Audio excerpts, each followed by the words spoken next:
এই যে জনমত জরিপটা করছে, এরা কারা করছে, এগুলো মানুষ কিন্তু এত বোকা না, মানুষ কিন্তু বুঝে, তাই না?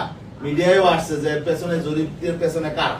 এখন আমরা দেখছি বিভিন্ন জনমত জরিপ, বিভিন্ন কি বলে এটাকে, এই বায়াসড সমীক্ষা, বিভিন্ন সমীক্ষার মাধ্যমে আসলে একটা বিভ্রান্তিকর পরিস্থিতি তৈরির চেষ্টা চলে, তাই না?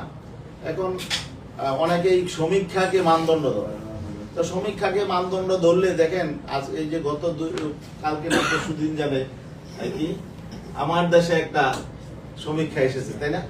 তো সেটা কি আসছে, সেখানে হলো বিএনপি 34% ভোটার বিএনপি কে চায়, 33% জামাত ইসলাম, আর 7% একটু বেশি এনসিপি। তো এখন দেখেন এটা স্বাভাবিক বিষয়, যদি জামাত 33% থাকে আর এনসিপি 7%, 40% হয়, আর বিএনপি 34%, অনেক বেশি। জামাত তো তাহলে এখন এনসিপি জামাত তো ঐক্যবদ্ধ আছে, তাই না? সেখানে ইসলামী আন্দোলনকে দেখানো হচ্ছে 3%, এখানে তার 3% ভ্যালু থাকে না আসলে।